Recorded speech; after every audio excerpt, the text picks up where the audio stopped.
Aux hommes de volonté. À propos de la possibilité d'apprivoiser la gaieté intérieure. Si vous avez planté une graine dans le sol, et si vous voulez qu'elle pousse, alors vous devez vous assurer que le sol est riche des bons nutriments, et que l'énergie de l'eau imprègne la terre de la bonne manière pour nourrir tout ce qu'elle couvre de bon en son sein. Oh certes, vous pouvez aussi refuser de vous plier à quelque devoir que ce soit, et confier à la seule nature la floraison de votre graine. Mais même là encore, vous devez d'abord choisir la bonne terre et la bonne atmosphère, et choisir aussi la bonne saison.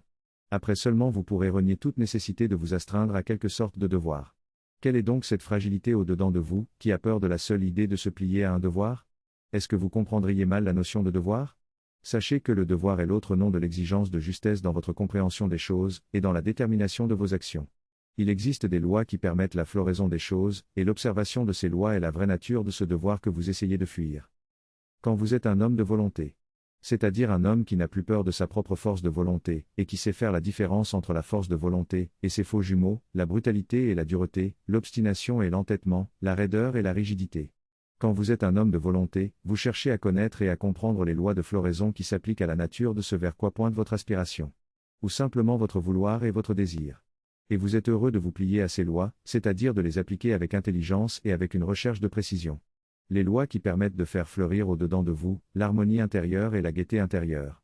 En comprenant bien qu'il ne faut pas réduire ces joyaux spirituels à leur pendant émotionnel. Ces lois s'appliquent comme des directions et comme des corrections que vous devez appliquer à vos schémas de comportement et à vos schémas de réaction. Si vous aspirez profondément à la liberté intérieure, qui est l'autre nom de la gaieté et de l'harmonie, alors ces lois ne sont pas des suggestions à formuler d'une voix douce avec le vocabulaire des caresses. Ces lois sont des orientations précises et des injonctions claires, et il faut un vocabulaire de clarté et de fermeté pour les exprimer, car ce qui fait grandir doit pouvoir se distinguer de ce qui fait stagner, sans ambiguïté.